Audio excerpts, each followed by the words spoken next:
Thursday morning around this time, catch up with Stratford-upon-Avon movie critic James Luxford for their good, bad and on-demand movie picks of the week. Morning, James. Good morning. Thanks for coming on this morning. We were talking Christmas adverts. You sort of remotely ready for Christmas? Thought about it? Planned anything yet?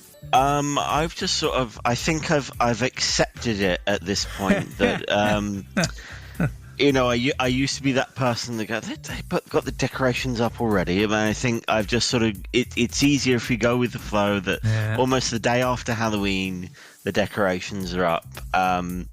In answer to your question, absolutely not. I always think I'm about sort of, I think I'm going well if a couple of weeks before I've got everything planned, but no, it's there's a short list, but not really anything sort of actioned.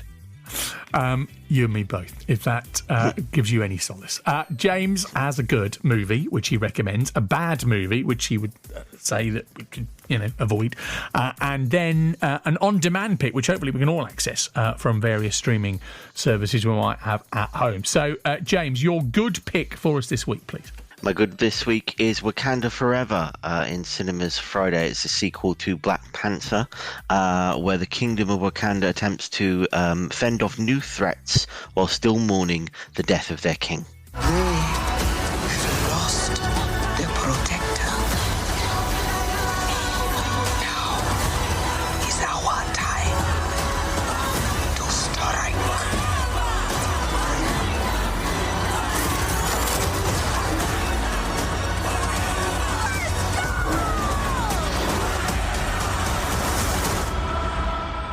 Show them who we are. Saw the red carpet premiere for this last week, and all the stars were there. Obviously, tragically missing Chadwick Boseman from the first movie, which does beg the question, James, doesn't it? Have they managed to sort of fill what were, let's be honest, some very, very big shoes there? It's a really tough one because obviously, as you say, it has to wrestle with the tragic death of Chadwick Boseman and still go on without the centre of their film. I don't know, if another movie that's so centered around one character were to lose its star, I don't know if they would go on.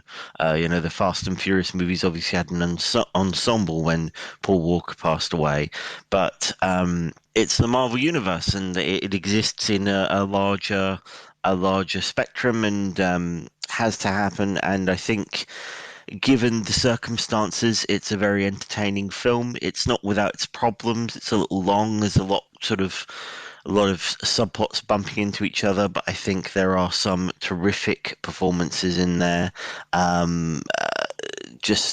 Some very emotional moments. It opens up addressing the death of the character T'Challa, to sort of mirror the death of Chadwick Boseman, and that's a real lump in throat moment. And I think the rest of the movie is very well put together under the circumstances, and also something that's very emotionally satisfying if you're a Marvel fan.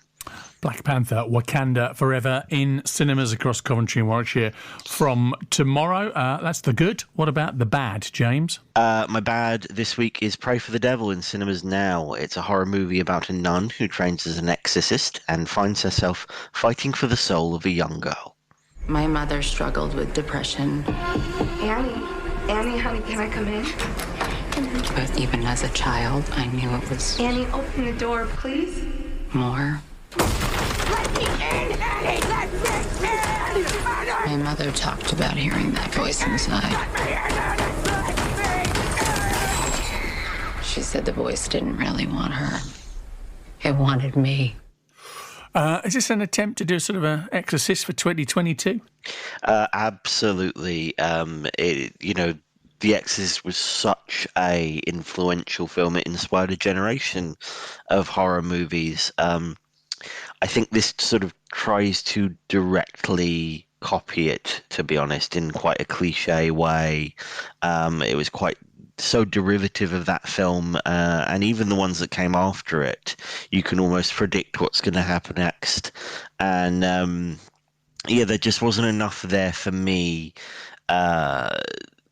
to call this sort of something that isn't like a million other things I've seen, a million other sort of pseudo exorcist movies. And I think when there's so many that have come in the last few decades, really, just flooding streaming services, it sort of begs the question why we need another. And so, yeah, wasn't for me. Yeah.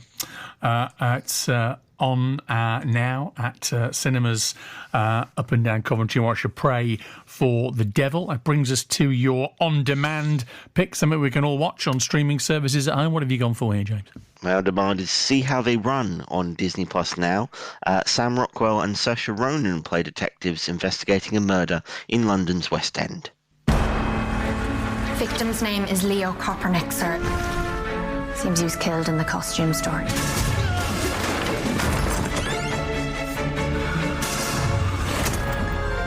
And then he was deposited here. Staged, so to speak.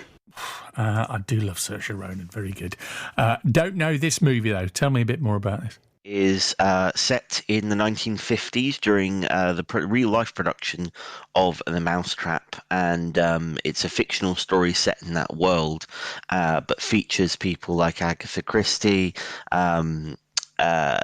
Richard Attenborough, who is played very, very well. It's sort of a impression that's quite striking when you see it.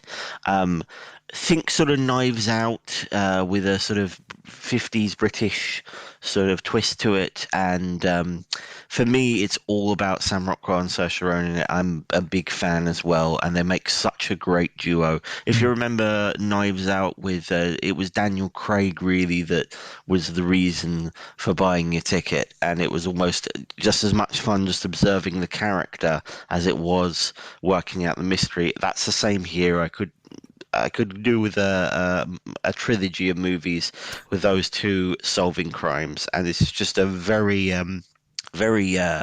amusing and entertaining comedy propelled by some really good stars.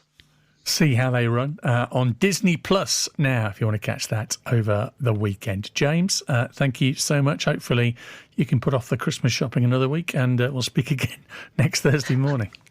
Fingers crossed. Thank you. James Luxford, our movie critic from Stratford-upon-Avon this morning. Closure on the M1.